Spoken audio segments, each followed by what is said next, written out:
Subscribe करें और bell दबाएं ताकि कोई खबर रह न जाए।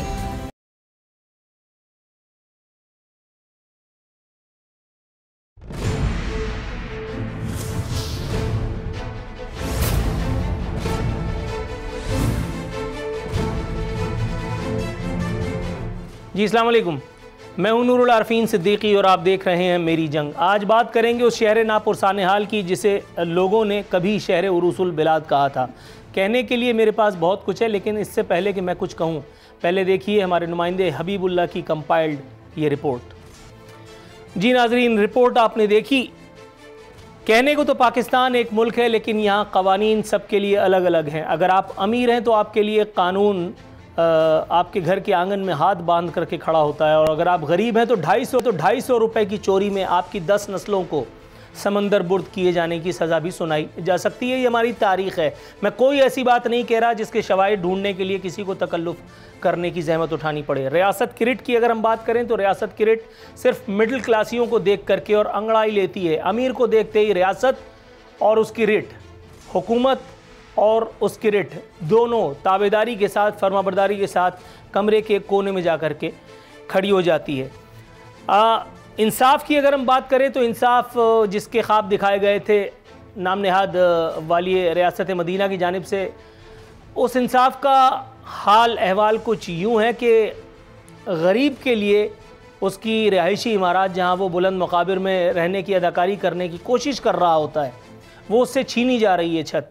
और बनी गाला के महल्लात जो हैं, बनी गाला सिर्फ एक इस्तिआरा है। बनी गाला के अलावा अगर मैं नाम लेना शुरू करूँगा तो शख्सियात ख़त्म होने में नहीं आएंगी। कितनी हाई प्रोफाइल शख्सियात, कितने बिल्डर्स, कितने कॉन्ट्रैक्टर्स, कितने उनके सरपरस्त, उनके सुरखील। एक तारीख़ है जिसे झुटलाने में भी आपको वक्त लगेगा।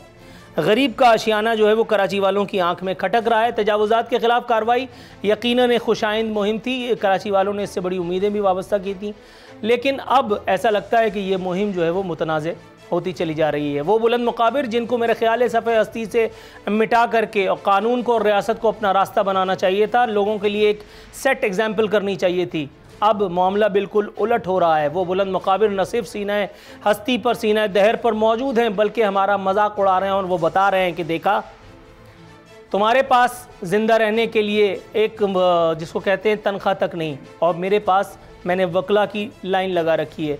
अगर आपके पास वकील हैं तो आप OIC में जा कर के, अगर आप इमरान खान हैं तो आप अपने भांजे को OIC में भी वो जा सकता है। OIC में जा कर के लोगों को उनके मुंह से मास्क हटा करके, उनको वेंटिलेटर्स डिस्कनेक्ट करके और उनको यहाँ से पार्सल भी किया जा सकता है।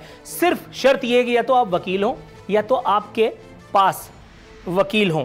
कराची में रिहायशी इमारत का इन्हिदाम हो रहा है, एक के बाद दीगरे, एक के बाद दूसरी इमारत सामने आती चली जा रही है। पहले नस्ला टावर, उसके बाद मक्का टेरेस और उसके बाद तिजोरी हाइट्स। कराची में बदतरीन इंसानी अलमिया, ऐसा लगता है, अल्लाह माफ़ करे मेरे मुंह में खाक, करीब है। वो कराची वाले जो पहले ही शहर नापुरसानेहाल जिसको मैं कह चुका हूँ, वो कराची वाले जो जिनको पहले ही कोई ओन नहीं करता है। कैसा शहर, 2.5 से 3 करोड़ की आबादी का एक ऐसा शहर जो माँ की तरह पूरे मुल्क को न सिर्फ ओन करता है बल्कि उसे ज़िंदा रहने के लिए तमाम साधन, हिंदी में जिसे कहते हैं, फ़राहम करता है।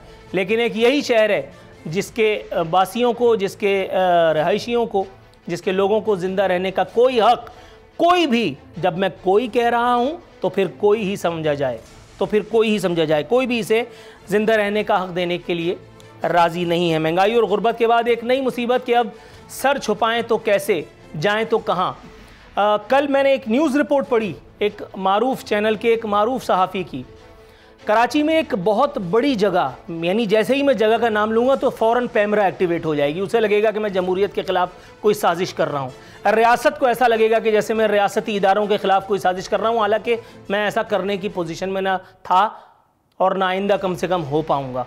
दूसरी बात यह कि मैं चूँकि इंटरनेशनल रिलेशंस का स्टूडेंट हूँ, इसलिए मुझे पता है कि रियासत और हुकूमत दो अलग अलग एंटिटीज़ होती हैं। हुकूमतों को इस्लाह की गर्ज से अगर तनकीद की जाए तो वो अहवाल दुरुस्त होता है, लेकिन रियासतों का वजूद जो है वो तनकीद से बालातर हुआ करता है।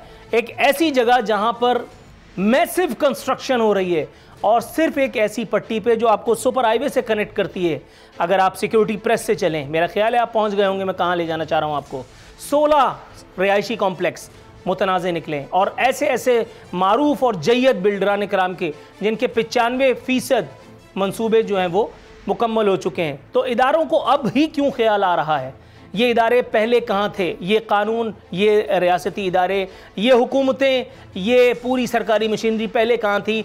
जब एक आम आदमी अपनी रिहाइश के लिए किसी जगह जाता है, किसी जगह कोई साधन करने की, कोई बंदोबस्त करने की कोशिश करता है, तो वो यही देखेगा ना कि मेरे पास फ़लाँ इदारे की एनओसी, फ़लाँ इदारे का हुक्मनामा मौजूद है या नहीं। अब कौन इस शहर में ऐसा है, इस मुल्क में ऐसा है या इस माशरे में ऐसा है जो पहले जाएगा अदालत आलिया का या अदालत उज़्मा का दरवाज़ा खटखटाएगा कि हुजूर मैं यहाँ पे रिहाइश इख्तियार कर लूँ? इसी तरह के मौज़ूआत पर मेरे साथ गुफ्तगू की हसरत लिए आपके साथ मौजूद हैं जनाब पाकिस्तान पीपल्स पार्टी के MP हैं जनाब राजा रज़ाक साहब,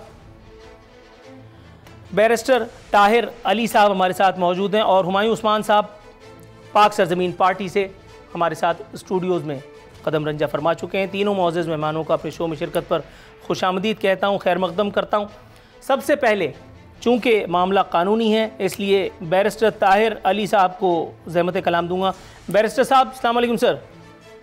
वालेकुम सलाम, thank you very much for having me on the show. जनाब मन, पूछना ये था एक रियासत के हुसूल के लिए एक कानून वहाँ पे नाफिज करने के लिए पाकिस्तान तहरीक इंसाफ की हुकूमत इक़्तिदार में आई थी। इमरान खान साहब कह रहे थे कि शेर और बकरी एक ही घाट पर पानी पिएंगे। सर आपसे ज़्यादा फर्स्ट हैंड इंफॉर्मेशन किसके पास होगी?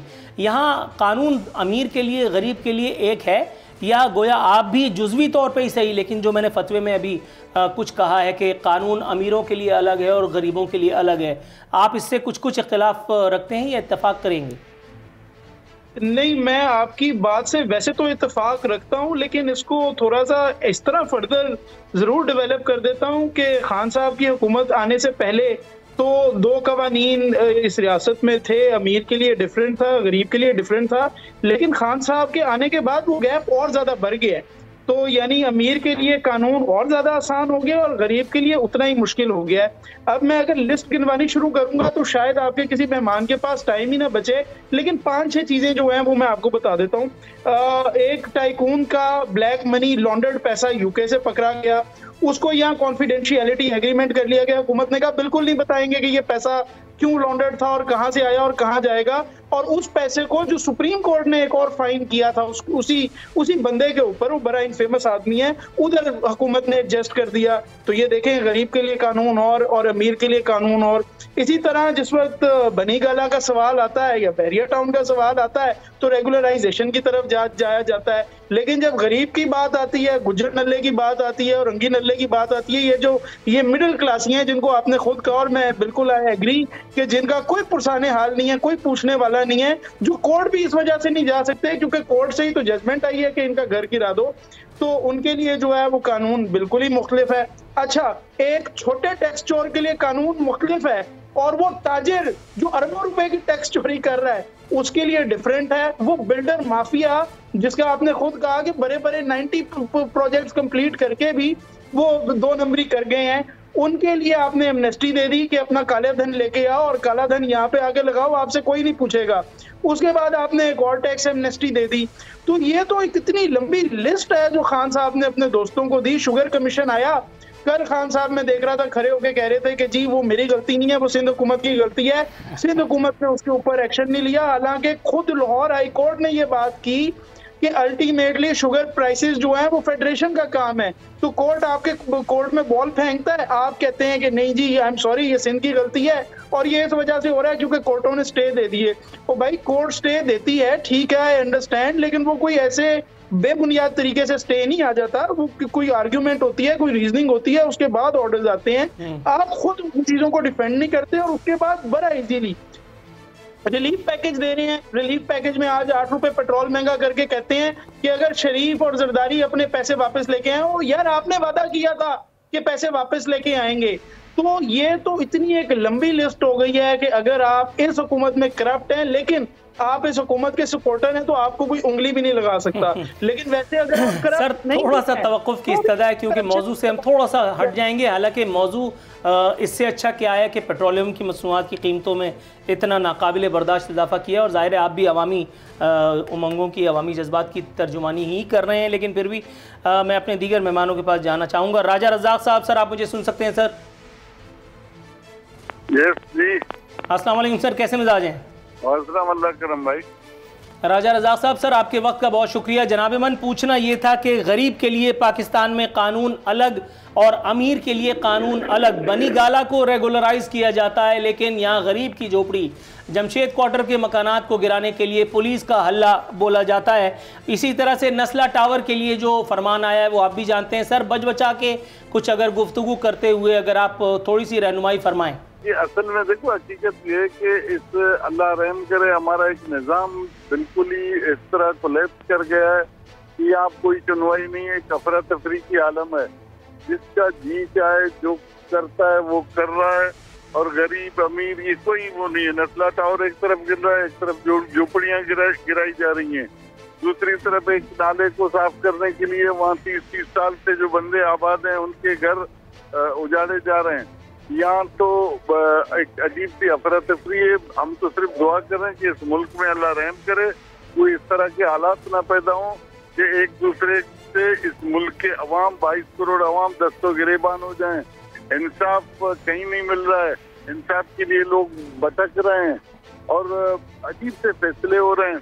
तो ये मैं इससे क्या बहस करता हूँ। एक एक्चुअली मैं रोड पे हूँ, आपकी काफी सारी जो बहस है दोस्तों की वो मैं नहीं सुन पाया, तो ये हालात है मेरे भाई। राइट सर, थोड़ा सा तवक्कुफ की इस्तदा है। मैं हुमायूं उस्मान साहब के पास जाऊंगा। हुमायूं साहब, सर जहमत की इज़्ज़त माजरत, इंतज़ार की जहमत मुब्तला रखने के लिए। सर आपसे बेहतर कौन यहाँ के मामलात की तर्जुमानी करेगा? आप भी इसी शहर से हैं, आप भी यहाँ के फर्जंद हैं, सपूत हैं। रियासत की रिट इस्टेब्लिश हो गई है सर नस्ला टावर के फैसले से। नस्ला टावर के बाद मक्का टेरेस, तिजोरी हाइट्स या वॉट एवर, या कुछ और नाम भी थे जो मेरा ख्याल है कि आने चाहिए थे। आएंगे नहीं आएंगे कुछ बच बचा के? औज़ुबिल्लाहिमिनश्शैतानिर्रजीम, बिस्मिल्लाहिर्रहमानिर्रहीम। नूरुल आरफीन भाई, डर सिर्फ अल्लाह का है और अल्लाह से डरना चाहिए। देखें, इस शहर कराची के साथ जो मसला है ना, मैं उस पर खुलकर बात करूँगा। ये नस्ला टावर का मसला नहीं है, ये कराची की नस्लों का मसला है। आप मुझे यही जो जितने इस वक्त बिल्डर कराची में काम कर रहे हैं, इसमें से 70% मैं कह रहा हूँ 70% इस वक्त जो हुकूमत होती है वो उसके फाइनेंसर होते हैं, उसके डोनर होते हैं, या हुकूमतों के अरकान बड़े आला ओहदों पर भी बैठे हुए हैं जो पार्टियों के अंदर, वो उसमें बाकायदा पार्ट होते हैं। कोई 45% का हिस्से का शराकतदार होता है, कोई 50% की पार्टनरशिप होती है, कोई 70% की पार्टनरशिप होती है। देखिए, आपने अगर इंसाफ देना था ना, माज़रत के साथ चीफ जस्टिस साहब मेरे लिए काबिल एहतराम है, अदलिया मेरे लिए काबिल एहतराम है, आपने इंसाफ देना था। आप सबसे पहले उन लोगों को सज़ा देते हैं जो आज भी देखना डेली बेसिस पे इस कराची के अंदर SPCA डेली बेसिस पे अनलीगल बिल्डिंग्स को NOCs इशू कर रहा है। उस गरीब आदमी का क्या कसूर है जो अपनी पूरी उम्र भर की जमा पूंजी जमा कर कर इसलिए रखता है कि मैं बच्चों के लिए कोई छत बना लूँगा, अपने बच्चों को कहीं जाकर आबाद कर लूँगा, और आप एक झटके में, एक फैसले में, एक कलम से आपने उनकी वो छत छीन ली है। माजरत के साथ मैं आपसे अपील कर रहा हूँ, खुदा के वास्ते उन लोगों को पहले सजा दें जो ये मकरू धंधा इस शहर के अंदर कर रहे हैं। आज भी हो रहा है। आखिरी बात, सिर्फ एक चीज ऐड कर दूं, आपकी बात में एक चीज ऐड कर दूं, फिर आप ही से कंटिन्यू करूंगा। फैसले पर हम बात, यानी फैसले की स्पिरिट की अगर हम बात करें ना, फैसले को अगर ट्रू स्पिरिट में देखा जाए तो ये फैसला, अगर हम बात करें कि तजावुज़ात की एलिमिनेशन जो है वो कराची को खूबसूरत बनाने के लिए, कराची की तामीर और तरक्की के लिए ज़रूरी है, यहाँ तक तो इख्तलाफ कोई नहीं है। लेकिन उसके बाद फिर जो जुज़ियात हैं हम उसके बारे में बात करने की कोशिश कर रहे हैं, सिर्फ ये मेहमानों को क्लैरिफाई करने के लिए। अब आप फरमाइए। देखिए, मेरा कहने का क्लियर कट इसमें ये मसला है कि आप एक एग्जाम्पल सेट करें उन लोगों के लिए, ताकि आगे आज भी NOCs इशू हो रही हैं। आपको इस एक साल के अंदर कराची के अंदर 5 बिल्डिंगें गैर मियारी तामीरात की वजह से गिर चुकी हैं, जिसमें 90 से ज़्यादा लोग शहीद हो गए। आपके सामने ये सारे मैटर यार कराची के अंदर। खुदा के वास्ते वो SPCA में मैं बता देता हूँ ना, 50 लाख रुपये रिश्वत का रेट चल रहा है।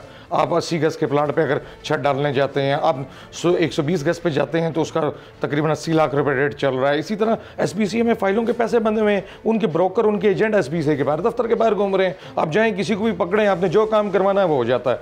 आप जब तक उन लोगों को सरेआम फांसी नहीं देंगे, मैं फांसी की अपील करता हूं। देखिए, आइन के अंदर तरमीम करें, PTI को चाहिए उनका सदारती ऑर्डिनेंस, वो पता नहीं कितने पास कर चुकी है, करप्शन पर ऑर्डिनेंस पास कर देती कोई। इस मुल्क के अंदर, इस कराची में रहने वाले लोगों को सुकून हो जाता। हम भी कहते हैं कि आइंदा कोई करप्शन करेगा उसको चौक पर लटका कर आप जब सजा देंगे उसके बाद कोई भी नहीं करेगा। यहाँ तो कई एविडेंसेस मौजूद है ना, आपके पास तहखानों से पैसे पकड़े जाते हैं, लांचों से पैसे पकड़े जाते हैं, नैब में केसेस चल रहे हैं, रिकवरियां होती हैं, रिकवरी होने के बाद वही लोग मुसल्लत हो जाते हैं। आज भी कई इदारों के DG वही लोग बैठे हुए हैं जिनसे नैब ने रिकवरियां की हुई हैं। जब इसी तरह का माहौल आपने चलाना है तो इन गरीब लोगों का क्या कसूर है जो अपनी पूरी उम्र की जमा पूंजी लगा देता है। मैं माजरत के साथ, ये चिड़ियाघर के पास कुछ अरसे पहले इन्होंने वो जो 70 साल से 60 साल से लोगों अपने कारोबारी मराकज बनाकर दुकानदार ऑटो पार्ट्स के बैठे हुए थे, वो गिरा दी। बहुत अच्छा काम किया जी आपने, ज़बरदस्त काम किया, रोड को आपने खुशादा किया, उसमें मुझे कोई इतराज़ नहीं है। लेकिन आज नूरुल आरफीन भाई, आप वहाँ जाकर विजिट करें, जो जगह गिराई थी उसी पे बाउंड्री बनाकर और छपड़े डालकर मकान बना दिए गए हैं और वो सियासी लोगों को मुफाद के तहत इस्तेमाल करते हुए उनको अलाट किए जा रहे हैं। तो भाई वो जो रोजगार चला रहा था मेरा कराची का नौजवान, मेरा कराची का बुजुर्ग, मेरा कराची का बच्चा, फिर आपने उसको क्यों उसको बेरोजगार कर दिया? उसके बेरोजगार होने से वो अकेला नहीं हुआ, उसके पास 10 खानदान पलते थे। आप चाहते हैं कि कराची, सोमालिया और इथोपिया की पिक्चर पेश कर दे आपके सामने? खुदा के वास्ते कराची को इतना हल्का ना लें। ये कराची जिस दिन खड़ा हो गया, खुदा की कसम, ये कराची से इनकलाब आते हैं पाकिस्तान में, मैं उन सब से मुखातिब हूं जो हुकूमतों में बैठे हैं या वो इदारे जो पाकिस्तान को चला रहे हैं। खुदा के वास्ते कराची के लिए सोच लें। कराची के लिए नहीं सोचेंगे, ये कराची पूरे पाकिस्तान के लिए सोचता है, पूरे पाकिस्तान को पालता है, लेकिन आज ये कराची लवारिस कर दिया सबने। सर, बैरिस्टर अली ताहिर साहब, जनाब वाला, ये एक शिकायत जो मंजर-ए-आम पे आई है हुमायूं उस्मान साहब की ज़ुबानी, सर अगर तो इसमें कोई हकीकत है, मैं इफ़ एंड बट के साथ, सीगे के साथ बात कर रहा हूँ, don't you really think sir कि यहाँ कोई डिस्क्रिमिनेशन का एलिमेंट नज़र आता है? जी देखें, वो तो आपने शुरू में ही वो समंदर को जो है वो एक बंद कर दिया था चूजे में कि डिस्क्रिमिनेशन यहाँ पे है। जिस तरह आपने कहा कि चूंकि जस्टिस सिस्टम बड़ा महंगा है और हमारे पास वही प्रिंसिपल्स जो दुनिया के डेवलप मुल्कों में चल रहे हैं वो नहीं है। मिसाल के तौर पे हमारे पास कोई कंडीशनल फी एग्रीमेंट नाम की चीज़ नहीं होती, बल्कि जो भी वकील होता है, मुझ समेत मैं कह रहा हूँ, जो भी वकील होता है वो कहता है पहले मुझे मेरी फीस दोगे तो फिर आपका हम कोई काम करेंगे। तो जाहिर है वो डिस्क्रिमिनेशन सबसे पहले तो यहीं पे आ जाती है कि अमीर आदमी जो है वो अच्छे से अच्छा वकील लाके खड़ा कर देता है और गरीब आदमी जो है जिसके जेब में पैसे नहीं होते वो बेचारा घूमता फिरता रहता है। तो सबसे पहला मसला तो ये है। ये जुडिशल रिफॉर्म्स करना पार्लियामेंट का और इस हुकूमत का काम था, ये लोग उसमें फेल हो गए हैं। मैं आपको कह रहा हूँ टैक्स एमनेस्टी का ऑर्डिनेंस आया, मैं आपको कह रहा हूँ चेयरमैन नैब की एक्सटेंशन का ऑर्डिनेंस आया, मैं ये कह रहा हूँ जब आर्मी चीफ को एक्सटेंशन देनी थी इस पार्लियामेंट ने 6 मिनट में कानून पास नहीं किया। अगर कुछ नहीं हुआ तो सिविल और क्रिमिनल जस्टिस की रिफॉर्म्स नहीं हुई जो आम बंदे के लिए प्रॉपर जो है वो जुडिशियल आप रेजोल्यूशन के लिए कुछ करते, कुछ एक मैं कह रहा हूँ एक कोई ऐसा एक्ट, एक ऑर्डिनेंस, एक कोई ऐसा बिल नहीं आया। तो डिस्क्रिमिनेशन तो यहीं से वाजे हो जाती है कि हुकूमत की प्रायोरिटीज क्या है। राइट सर, थोड़ा सा तवक्कुफ की इस्तदा के साथ यहाँ प्रोग्राम में एक पे जाने का वक्त हुआ है, थोड़ा सा तवक्कुफ, उसके बाद दोबारा हाजिर होते हैं।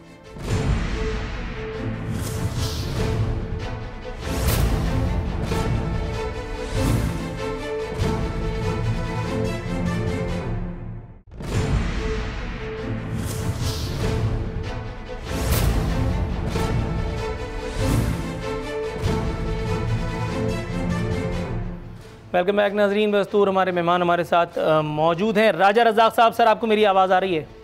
जी जी। राजा रज़ाक साहब, सर जो डिसीजन आया है और जो हिदायत पास ऑन की गई हैं टू द अथॉरिटीज़, उसमें एक ये है कि जी कमिश्नर कराची को पाबंद किया गया है कि वो नस्ला टावर के जो मुतासरीन हैं उनको दोबारा कंपनसेट वगैरह करवाएं, उनको बिल्डर से जो है वो ज़र तलाफ़ी वगैरह दिलवाएं। सर कमिश्नर कराची के अहलियत को उरियां करने के लिए, बेनकाब करने के लिए, बता देने के लिए यही बता देना काफ़ी है कि ये इतने कॉम्पिटेंट हजरत हैं कि इनसे दूध की कीमत यानी दूध माफिया इनसे हैंडल नहीं हो रही। बिल्डर कमिश्नर कराची को मुंह लगाएगा, वो जितना बड़ा भी फिरौन हो, उनके आगे पीछे पुलिस की जितनी भी मोबाइलें हों, उनका माहाना या सालाना जितना भी हो, और मैं ये सैलरी की बात नहीं कर रहा, आप समझ रहे हैं ना सर। तो कमिश्नर कराची आपके ख्याल में वाकई इतना बड़ा जो मामला है उसको टैकल कर लेगा? देखिए एक्चुअली ये कि यहाँ इस तरह की रवाज है कि करे ईसा बरे मूसा। मेरी बात तो ये कि कमिश्नर कराची अब क्या करेगा, इनको कंपलसेट गवर्नमेंट करे, इनको फंडिंग कहाँ से होगी। असल में ये होना चाहिए था कि जिन लोगों ने ये एनओसी जारी किए, जिन लोगों की सरपरस्ती में ये सारा काम हुआ, सबसे पहले उनको कटहरे में खड़ा कर देना चाहिए था। चीफ जस्टिस को चाहिए कि जो इसमें जितने लोग इन्वॉल्व थे फ्रॉम डे फर्स्ट से, जो थे वो इदारों के लोग हों, वो चाहे बिल्डर हों, चाहे कोई भी हो, अब जिन गरीबों ने पूरी जिंदगी की जमा पूंजियां लगा के करोड़ों रुपया खर्च किया, अब कमिश्नर करे उनको या डिप्टी कमिश्नर करे, उससे तो उनकी कोई अच्छी नहीं होगी ना। कहाँ से उनको कंपनसेट करेगा, कहाँ से जमीन देंगे उनको? 3-3 करोड़ की एक फ्लैट है तो उनको ज्यादा से ज्यादा 200 गज की जमीन देंगे। अभी तक तो यहाँ अंधेरी एक्सप्रेस वे के जो मुतासिरीन है वो अभी तक कंपनसेट नहीं हो पाए। यहाँ बहुत सारी चीजें, अब वो सारा बर्डन आके फिर हुकूमत पे पड़ता है या कमिश्नर पे या डिप्टी कमिश्नर पे। अब आपको मालूम है, शायद आपके इल्म में होगा कि जो जिना एवेन्यू जो कैंट पे रोड चल रहा है उस पे 16 बिल्डिंगों की निशानदेही है कि वो इलीगल उनकी जो प्रोसेस हुई है जमीन अलॉट करने की, और टोटल उनकी जो है वो लीगल नहीं है। और उस पे बात, अब उस पे सवालात उठ रहे हैं। अब वहाँ जिन जिन लोगों ने बुकिंग की है, या हमारे पास होता ये कि जब सब कुछ हो जाता है, एक 30 मंजिला बिल्डिंग खड़ी हो जाती है, फिर हमको ख्याल आ जाता है ओ ये तो गलत हुआ, ये तो गलत बन गया। अब यहाँ भी एक दूसरे, ये बिल्डर भी एक बहुत बड़ा माफिया है, वो एक दूसरे की वो करते हैं, शिकायत करते हैं, या शायद इसका ये बिल्डर तबाह होगा तो 4 बिल्डर और आसेंगे, वो बेनिफिशरीज होंगे, वो खुश होंगे। तो यहाँ मेरे ख्याल में ये सारी चीजों को देखने के लिए हमारा जो बेहतरीन फोरम है वो है इंसाफ, वो अदालतें हैं। अब अदालतों को ये चाहिए कि अगर एक तरफ वो बस बिल्डिंग गिरा दो और इसको डायनामाइट से गिरा दो, किस तरह से गिरा दो। अब हमारे पास वो टेक्नोलॉजी भी नहीं है कि हम इसको किस तरह, एक बिल्डिंग गिराने में आपको 4 बिल्डिंग और गिर जाएंगे और कितने लोगों का नुकसान होगा। तो अजीब व गरीब से काम हो रहे हैं मेरा भाई, इस तरह नहीं होता है। असल चीज को आप उसी बुनियाद से पकड़े। कमिश्नर के बकौले आपके कमिश्नर कराची, लोग तो खैर निकल गए, अब लोगों के आपने गैस पानी बिजली बंद कर दिया, वो तो वहाँ से मूव हो गए। उनकी क्या हालात है, उनके क्या मसाइल है, उसको कोई नहीं जानता। अब कमिश्नर कराची क्या करेगा उनको बकौले आपके, उसका इतना वो उसका डोमेन ही नहीं है ना, वो क्या क्या करे। राइट वो गुजर नाले के मकीनों को एडजस्ट करे, वो जो नालों से लोग, अब यहाँ इंक्रोचमेंट है कराची शहर में मेरा भाई, कराची शहर में एक ह्यूज पूरे पाकिस्तान से लोग आके यहाँ आबाद हो रहे हैं। अनप्लान वो है, आज भी कच्ची जमीनों पे, सरकारी जमीनों पे कब्जे हो रहे हैं। माफियाज जो हैं वो इतने मजबूत हैं, जमीनों पे कब्जे करके वो लोगों को प्लाट दे रहे हैं, फिर हम पीछे से एंटी इंक्रोचमेंट को लेके उनको गिरा देते हैं। अब उस बंदे का क्या कसूर है? यहाँ तो एक प्लानिंग होनी चाहिए। इस शहर को इस तरह लावारिस छोड़ा नहीं जा सकता।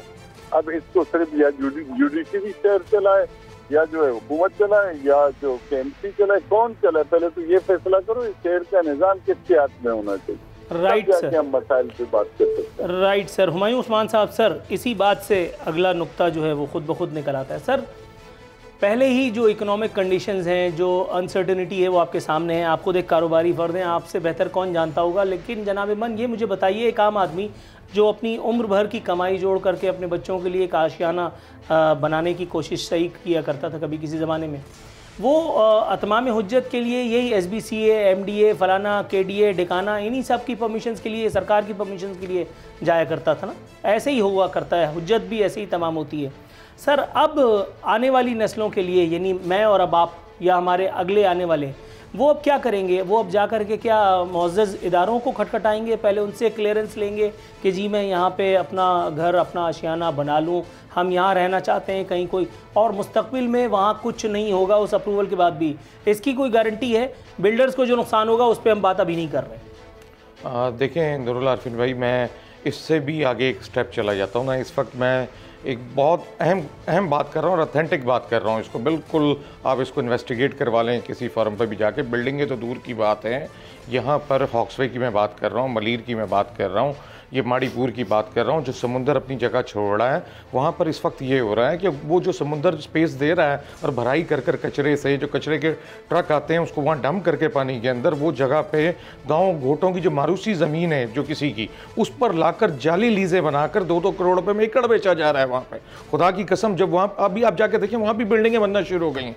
कल आप बिल्डिंग कहते हैं कि जी बिल्डिंग नाजायज़ है और बिल्डिंग सही नहीं बनी है, उसका स्पेस ठीक नहीं था, अब तो ज़मीन ही ठीक नहीं है। आपके यहाँ टोटल सिस्टम करप्ट हो गया पाकिस्तान के अंदर, खास तौर पे कराची में। जब तक सजा और जजा का कोई बेहतरीन अमल नहीं होगा, भाई ने जिस तरह मुझे कहा बिल्कुल ठीक, वो समझते हैं कानून को कि बिल्डर को कोई सजा देने का तरीक़ेकार नहीं है, लेकिन आइन में जो हुकूमत में आप 2/3 मेजॉरिटी से जब अपने मफाद के लिए कोई काम करवाना होता है तो आप करवा लेते हैं इस पार्लियामेंट से आप जो चाहते हैं। आप किसी गरीब आदमी के मफाद के लिए कोई ऐसा बिल क्यों नहीं पास करवाते कि इन लोगों के लिए कोई सख्त तरीन सजाएं हो, ताकि पाकिस्तान में ये धोखे जो लोगों के साथ हो रहे हैं, लोग मर रहे हैं, खुदा की कसम लोगों के पास खाने के लिए पैसे नहीं है, माओं के पास अपने शीर ख्वार बच्चों को दूध पिलाने के पैसे नहीं है, जो अपनी सारी जमा कुंजियां लगाकर फाके कर कर एक वक्त की रोटी खाकर 3 वक्त का फाका करता है, 2 वक्त फाका करता है कि मुझे किस्त भरनी है अपने फ्लैट की महीना। किस्त यूं महीना गुजरता है, गरीब आदमी जो 30-40 हज़ार रुपये ले रहा है उसमें से 15-20 हज़ार रुपये वो किस्त पे भर देता है, और 15-20 हज़ार रुपये में कौन सा घर चलता है। खुदा की कसम ये नाइंसाफ़ी हो रही है, ये नाइंसाफ़ी एक दिन सबको बर्बाद कर जाएगी।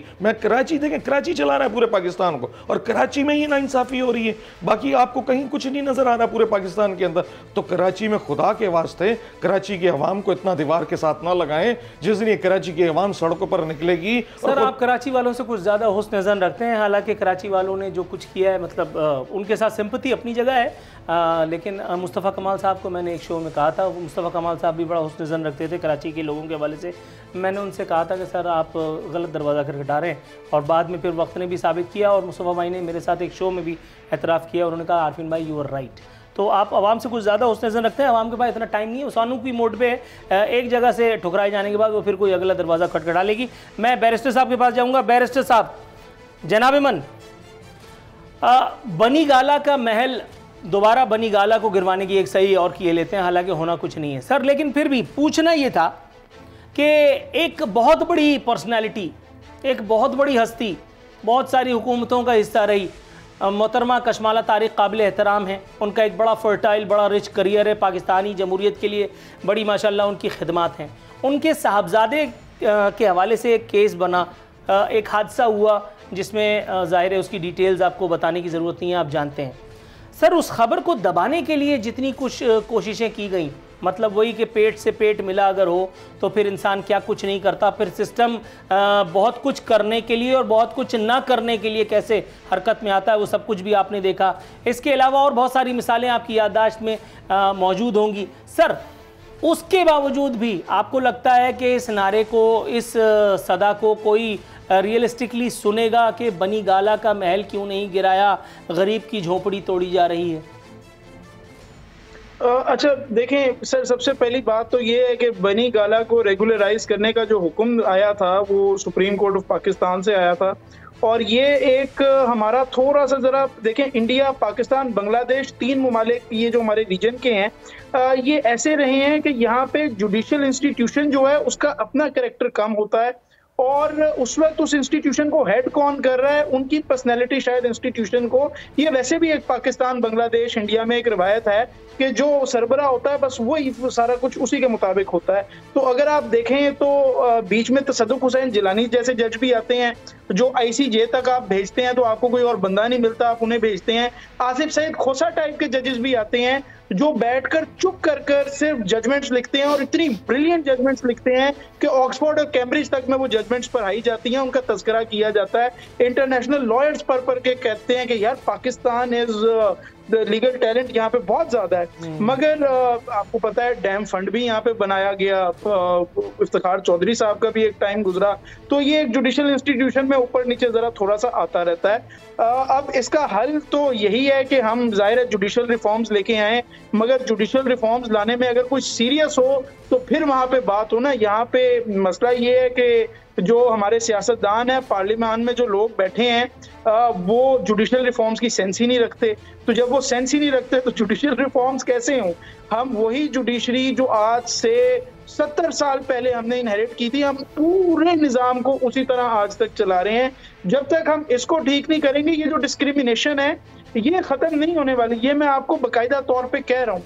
अच्छा, फिर अब नंबर 2 बात इसके अंदर ये आती है कि जो पेंडिंग केसेस ऑलरेडी कोर्ट्स के अंदर हैं, प्राइमरी फंक्शन कोर्ट्स का वही है कि सबसे पहले उनको रिजॉल्व करें। अगर आप उनको रिजॉल्व करना शुरू कर देंगे ना, वो फाइलें क्लियर होती जाएंगी, क्लियर होती जाएंगी, क्लियर होती जाएंगी, तो ये नस्ला टॉवर जैसे जो मसाइल हैं, ये मैं आपको गारंटी के साथ कह रहा हूँ कि पैदा ही नहीं होंगे। जैसे अमेरिका में पैदा नहीं होते, जैसे यूरोपियन मुल्कों में पैदा नहीं होते, जैसे ऑस्ट्रेलिया में पैदा नहीं होते।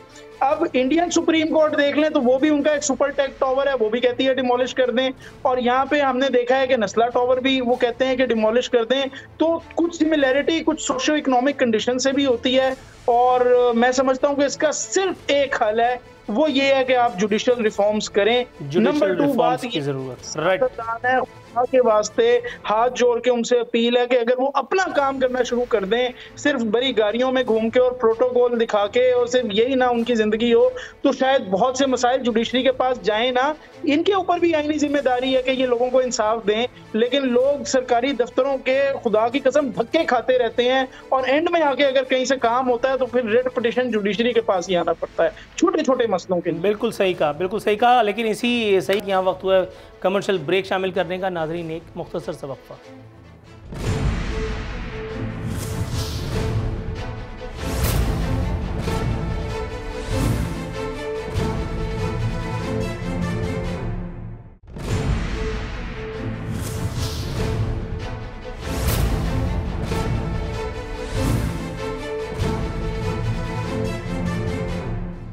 वेलकम बैक नाज़रीन। बदस्तूर हमारे मेहमान हमारे साथ मौजूद हैं। प्रोग्राम का आखिरी सेगमेंट मौजूद हुमायूं उस्मान साहब। सर, ये मुझे बताइए, जितनी गुफ्तगू अभी तक हुई है, एक के बाद एक मसाइल आवाम की ज़िंदगी को मुश्किल बनाने के लिए मौजूद हैं। आवाम जो है उनको भी विद ऑल ड्यू रिस्पेक्ट, जैसे मैं कह रहा था कि जैसे कोई फ़र्क पड़ ही नहीं रहा। थोड़ी देर पहले बैरिस्टर अली ताहिर साहब ने जो कहा, हालांकि ये हमारा मौजूद गुफ्तगू नहीं है, मैं इस पर आपसे बात करने के लिए नहीं कह रहा, लेकिन बरसबील तज़किरा 8-8 रुपये 10-10 रुपये पेट्रोल की कीमत में इजाफा हो जाता है। लोग ची बची होते हैं, पेट्रोल पंप पे खड़े होकर के कुछ ना कुछ कहते हैं जो ऑन एयर नहीं कहा जा सकता, और उसके बाद सब आस्तीन चढ़ा के घर चले जाते हैं। उस सूरत में यहाँ ये जो गरीब का कुटिया और अमीर का महल और ये जो मैं और आप फसाने सुना रहे हैं, सर, इस सूरत हाल में उमूमी तौर पे कोई बेहतरी भी आने की उम्मीद है? क्योंकि जिन लोगों को आप इलेक्ट करवा के भिजवाते हैं, अगेन वही बैरिस्टर ताहिर साहब की बात कि वो आगे जा कर के पार्लियामेंट से कानून साजी कराने के मूड में ही नहीं है। नूरुल आरफीन भाई, इस पर मैं अक्सर जब कॉर्पोरेट मीटिंग्स पे जाता हूँ तो बहुत ज़्यादा बात करता हूँ। देखें, बदकिस्मती से माशरे को भी ठीक होना पड़ेगा। आपने बड़ी ज़बरदस्त बात की इस माशरे की। देखिए, माशरे में आज क्या हो रहा है, इस माशरे की मैं बात कर लेता हूँ। इस माशरे के अंदर आप किसी आटा चोर को पकड़ लेते हैं गली में या मोबाइल चोर को पकड़ लेते हैं, तो मेरी आवाम निकल कर बेचारी उसको इस कदर मारते हैं कि जान से मार देते हैं उस मोबाइल चोर को, आटा चोर को। ये नहीं पता करते कि उसके पीछे उसके क्या मकासद थे, बेचारा किन हालात में आकर ये काम कर रहा है और क्यों मजबूर हो गया। जहाँ सरकारी अस्पताल में दवा ना मिलती हो और माँ के इलाज के आपको पता है किसी प्राइवेट अस्पताल में ले जाएँ तो कहते हैं 50,000 रुपये जमा करवा दो, उसके बाद आपकी माँ एडमिट होगी। अभी मेरे पास 4-5 दिन पहले एक केस आया है, एक अस्पताल ने, प्राइवेट अस्पताल ने 3,000 रुपये के पीछे डेड बॉडी नहीं दे रहा था। खुदा की कसम खा के कह रहा हूँ, इस शहर के अंदर कराची की मैं बात कर रहा हूँ। मैंने उस आवाम से एक सवाल किया खड़े होकर, कॉर्पोरेट मीटिंग्स पे भी हम करते हैं। मैंने कहा, यार, जिस दिन तुम ये जो तुम्हारे टैक्सों से तुम पर हुक्मरानी कर रहा है MP MNA, जिसको तुम वोट से इलेक्ट करवा कर लेके आते हो, तुम जिस दिन इसके साथ सेल्फियां बनाना छोड़ दोगे ना करप्ट लोगों के साथ, और इनको पकड़कर रोड पे उसी तरह मारोगे जिस तरह एक गरीब आदमी को मारते हो, अपने जैसे गरीब आदमी को मारते हो, खुदा की कसम उस दिन ये माशरा सुधर जाएगा। और नूरुल आरफीन भाई, ये मैं बात इसलिए नहीं कर रहा कि मैं आपके प्रोग्राम में बैठा हुआ, मैं आपको बड़े अरसे से सुन रहा हूँ, बड़े सालों से सुन रहा हूँ। आपने कभी भी हक और सच का रास्ता नहीं छोड़ा, आप तो तनकीद करते रहते हैं गलत काम पर। तो क्या आप समझते हैं कि सैयद मुस्तफ़ा कमाल और उसकी टीम जो हक और सच पर बात कर रही है कि वो छोड़ देगी रास्ता? नहीं छोड़ेंगे हम रास्ता, क्योंकि ये हम हशर के मैदान की तैयारी कर रहे हैं। दिलों को फेरने की ताकत ना मेरे पास है, दिलों को फेरने की ताकत सिर्फ अल्लाह बारिक ताला के पास है। हमारा काम है कोशिश करते रहना, आग में जाने पर अल्लाह होकर, और अवाम बदल जाएगी इंशाअल्लाह ताला। शऊर आ रहा है बड़ी तेज़ी से। ये भी हम डिस्ट्रिक्ट केमाड़ी के अंदर, केमाड़ी टाउन में, जो केमाड़ी खास तौर पर एक जमात ने बनाया था अपने लिए, लेकिन कहता है ना अल्लाह ताला, एक तदबीर उसने की और एक उस रब ने की, तो सबसे बेहतरीन अल्लाह करने वाला है। वहाँ 7 तारीख को पदर ग्राउंड में जलसा कर रहे हैं, अजीज़ मुशान जलसा, और उस पार्टी के कई अहम लोग हैं जो उस दिन वहाँ पे शमूलियत करने जा रहे हैं। इनकलाब आ रहा है, इनकलाब आहिस्ता आहिस्ता आता है, इनकलाब आने में वक्त लगता है। इंशाअल्लाह ताला लोग समझते हैं मुस्तफ़ा कमाल की CV भी अच्छी है, आपके पास कोई जॉब के लिए जाता है आप उसकी CV देखते हैं, और मुस्तफ़ा कमाल से अच्छी CV कराची में किसी के पास नहीं है। अल्हम्दुलिल्लाह अल्लाह ताला देर है अंधेर नहीं है, अच्छे लोग आएंगे। हम मायूसी को फर है, हम मायूसी नहीं रखते, हम अपनी कोशिश करते रहेंगे मरते मरते दम तक, क्योंकि हम ये कोशिश कर रहे हैं हशर के मैदान की तैयारी की। और अगर हमने इस कोशिश में दुनिया में कामयाब हो जाते हैं तो दुनिया भी जन्नत होगी और आखिरत भी जन्नत होगी। राइट बैरिस्टर साहब, सर ये मुझे बताइएगा, कराची वालों का ये हाल है, कराची वालों के वोटों से मुंतखब वो लोग जो पार्टियां बदलते, धड़े कायम करते और वफादारियां बदलते नहीं थकते, जिनको कभी नफीस लोग कह करके और हुकूमतें चलवाई जाती हैं, कभी जिनके बारे में ढिंडोरा पीटा जाता था, ढिंडोरा पीटता था, टेलीविज़न की जो है वो ख़बरें शुरू और ख़त्म उसी पे हुआ करती थी कि ये रॉ से फ़ंड ले करके और कराची में कत्ल व गारत का तूफ़ान बर्पा किए रखते हैं। सर देखा था मैंने, वो चौधरी भी जा कर के खड़े हुए थे नस्ला टावर, और वहाँ पे बड़ा भांज रहे थे कि ये गलत हो रहा है और वो ठीक हो रहा है। सर कराची वालों के साथ जो कुछ हो रहा है उसमें उनकी अपनी चुप का जो अमल दखल है वो तो तौसीक़ मैंने हासिल कर ली हुमायूं उस्मान साहब से। सर कराची के ये जो सो कॉल्ड वाली वारिस हैं, इनको ज़रा अगर आप नजराना अक़ीदत पेश करें तो फिर मेरी कोशिश कम अज़ कम जो है वो बच जाएगी। देखें, मैं उस बेहतरीन अंदाज से तो नहीं कर सकता जिससे आप करते हैं और जिस तरह आप उर्दू बोलते हैं, लेकिन मैंने बहुत पहले एक लॉजिकल डिटेक्शन मैंने की थी कराची का शहरी होते हुए। मैं कोई दुनिया के तकरीबन 34-35 ममालिक में मैं जा चुका हूँ, उनमें से 10 ममालिक में मैंने जाके लॉ पढ़ाया भी है। तो मैं जैसे जैसे मैं देखता रहा तो मैंने एक लॉजिकल जो है ना डिटेक्शन मैंने उससे निकाली, और वो मैंने ये निकाली कि कराची का जो एक दफ़ा ऑफिशियल पोजीशन पे बंदा रह जाए वो कभी पूरी जिंदगी भूखा नहीं मरता, और उसकी आने वाली 7 पुश्तें भूखी नहीं मरती, बल्कि वो दुनिया की एक्सट्रीम तरीन लग्जरी में रहती हैं। क्या आज हमें ये नहीं पूछना चाहिए कि जो हम पे हुक्मरान है, जब उनके बेटे बेटियां अमेरिका के नेशनल होते हैं, उनके बेटे बेटियां यूके के नेशनल होते हैं, उनके बेटे बेटियां जो हैं वो माल्टा के नेशनल होते हैं, उनके बेटे बेटियां टर्की के नेशनल होते हैं, तो क्या हमें ये सवाल नहीं पूछना चाहिए कि आखिर क्यों यहाँ से भागते हैं?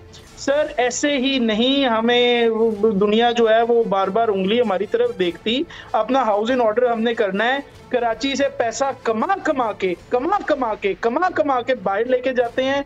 बाहर जाकर मैं बड़े जो है वो sorry if I cross the line, लेकिन बाहर जाके अच्छी से अच्छी वाइन भी पी जाती है, अच्छे से अच्छा वाग्यू बीफ भी खाया जाता है, अच्छे से अच्छा सी फेसिंग अपार्टमेंट भी लिया जाता है, अच्छे से अच्छा माउंटेन फार्म हाउस। लेकिन सर शूबी किस्मत देखिए, सर कुदरत का अमल दखल देखिए, आपने जो कुछ कहा वो सब बरहक है, लेकिन आप फिर भी देखिए कि उसके बाद जब आपको कातिब तकदीर वापसी का वीज़ा देता है, परवाना देता है, तो दफन होने के लिए आपको कराची ही मिलता है, दफन होने के लिए आपको कराची ही मिलता है। आपकी औलादें फिर जाकर के मुख्तलिफ इदारों का मुंह देख रही होती हैं, फिर क्लियरेंस हासिल की जा रही होती है, और उसके बाद आपके ताबूत को यहाँ ला करके कराची में ही दफन किया जाता है। नाम लेने की ज़रूरत नहीं है, एक हाई प्रोफाइल आदमी जिसके साथ मैंने ज़िंदगी में जो कुछ किया इस दुनिया में इस वक्त नहीं है, मेरा ख्याल है हुमायूं उस्मान साहब पहुँच गए होंगे नाम लिए बगैर।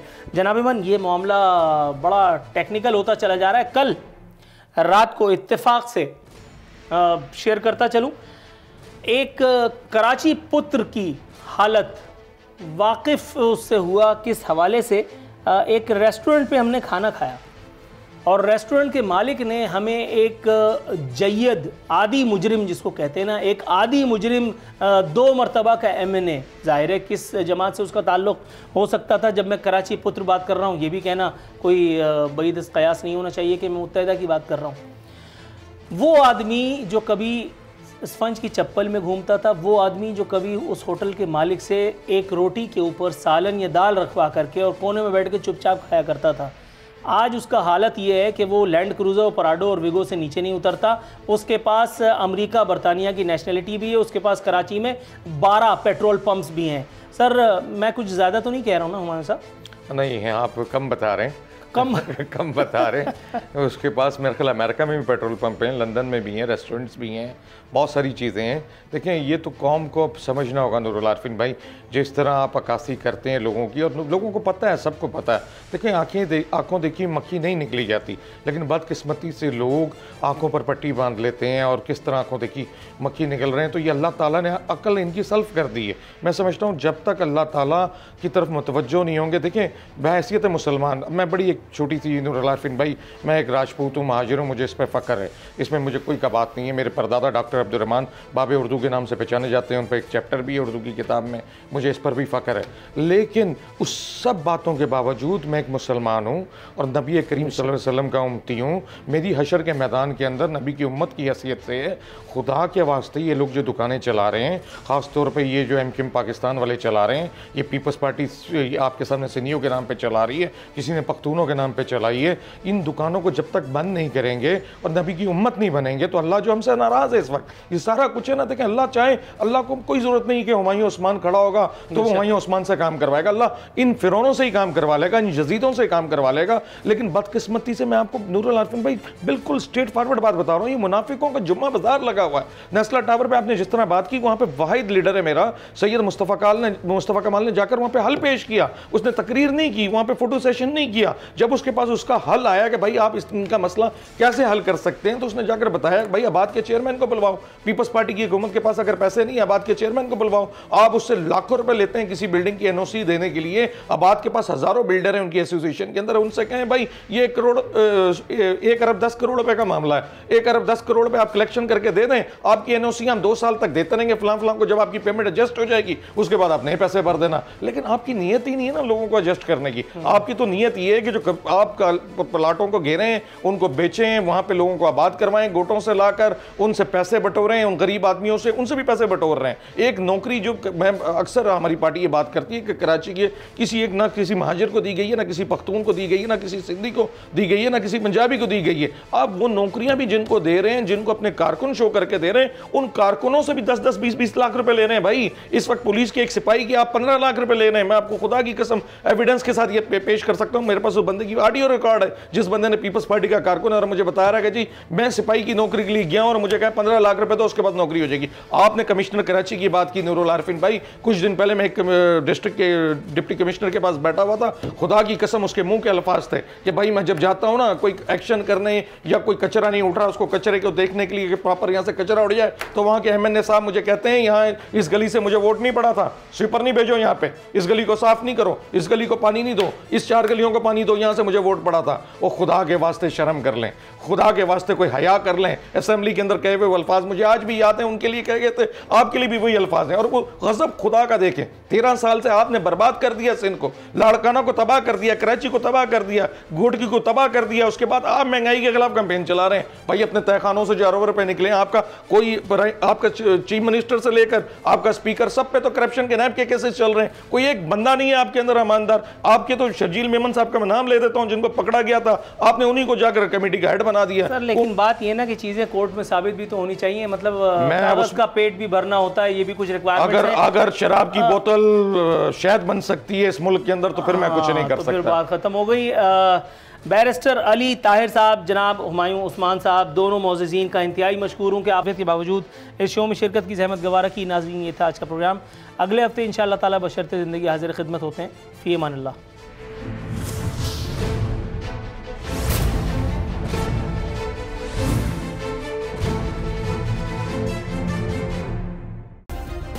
सब्सक्राइब करें और बेल दबाएं ताकि कोई खबर रह न जाए।